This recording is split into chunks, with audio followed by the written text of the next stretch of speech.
Selamat pagi Bapak Ibu Saudara-saudara yang dikasihi oleh Tuhan Yesus Kristus. Berjumpa kembali bersama saya Pendeta Eka di dalam renungan firman Tuhan pada hari Senin 9 Agustus 2021.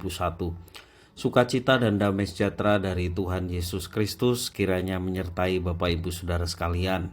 Puji nama Tuhan. Sampai pada pembacaan kita pada hari Senin ini, yakni 1 Tawarik pasal yang ke-8. Biarlah firman Tuhan memberkati kita sekalian. Baik Bapak Ibu Saudara-saudara, kita akan merenungkan bagian pasal ini. Sebelumnya kita berdoa bersama. Tuhan Allah Bapa di surga, kami sungguh bersyukur dan berterima kasih kepadamu ya Tuhan, oleh karena kebaikan Tuhan yang nyata dalam hidup kami sampai pagi ini. Terima kasih atas penyertaan Tuhan sepanjang malam, dan kami masih diberikan kepercayaan menikmati hari yang baru bersama dengan Tuhan dalam kebahagiaan. Terima kasih Tuhan. Sebentar kami mau merenungkan firman-Mu, mampukan untuk kami dapat mengerti, memahami. Engkau juga menolong untuk kami dapat terapkan dalam hidup kami. Terpujilah nama-Mu Bapa, demi nama Tuhan Yesus kami berdoa. Amin. Bapak Ibu Saudara-saudara yang dikasihi oleh Tuhan, di dalam pasal yang ke-8 ini, judul perikopnya daftar keturunan Benyamin dan keturunan Saul. Memang Saul adalah dari suku Benyamin. Selain suku Yehuda dan suku Lewi, suku Benyamin ini yang tertulis dalam pasal yang ke-8 diistimewakan karena kesetiaannya terhadap keturunan Daud dan juga kesetiaannya dalam beribadah di Bait Allah. Nah, penulis Tawarik ini tentu saja menulis oleh karena ada tujuan-tujuan tertentu, termasuk juga selain suku Yehuda dan Lewi yang dituliskan mula-mula, kemudian juga disambung dengan suku Benyamin. Nah, di pasal 7 ini suku Benyamin memang bersekutu dengan kerajaan utara atau kerajaan Israel. Namun di pasal 8 ini bersekutu dengan kerajaan Yehuda atau kerajaan selatan. Memang dalam bagian pasal 8 ada beberapa kelompok suku Benyamin ya yang dijelaskan.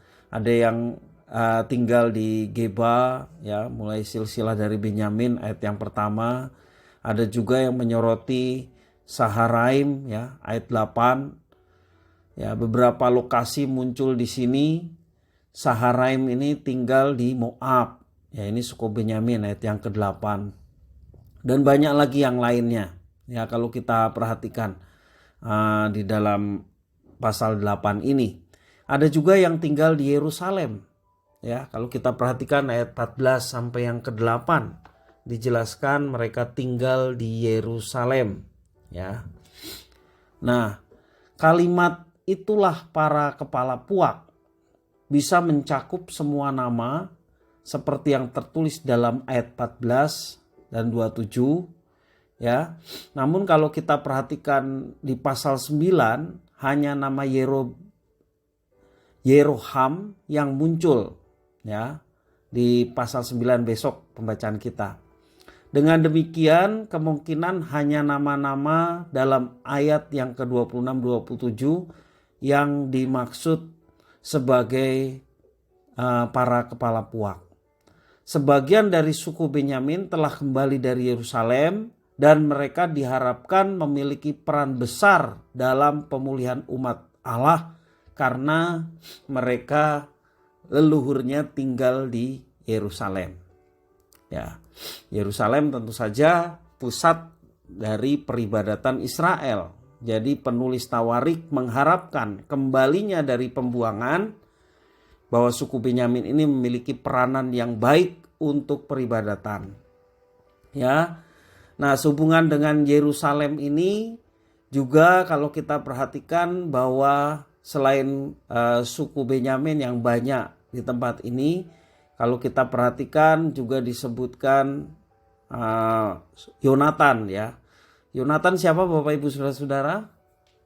Yonatan adalah sahabat karib Daud ya, yang sangat dikasih oleh Daud, dikenang sebagai seorang pahlawan. Ya, dan juga banyak tentara-tentara ataupun orang-orang perkasa dari keturunan Benyamin ini. Dan di sini ditunjukkan ada sumbangan militer dari suku Benyamin yang gagah perkasa, dan sesungguhnya ini berkat Tuhan buat suku ini. Ya. Nah, penyebutan para leluhur yang terhormat membuat suku Benyamin juga patut disegani dan dihormati. Nah, Bapak Ibu Saudara-saudara yang dikasihi Tuhan, lalu renungannya buat kita apa? Nah, Bapak Ibu Saudara-saudara, marilah kita yang hidup di masa ini, kita yang sudah diberikan satu kehormatan kepercayaan menjadi umat Allah yang baru, bahkan kita yang diurapi dengan Roh Kudus yang menyertai hidup kita selama-lamanya. Marilah kita menyadarkan diri kita masing-masing bahwa kita adalah generasi-generasi yang melanjutkan pekerjaan Tuhan sesuai dengan apa yang dipercayakan pada hari ini.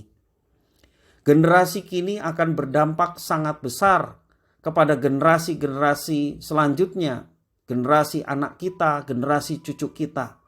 Karena itu berbuatlah sesuatu agar generasi kita menjadi generasi yang istimewa. Istimewanya di mana?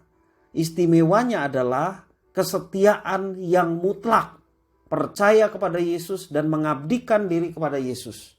Inilah keistimewaan yang kita mau terapkan bukan kepada orang lain, tetapi kepada diri kita.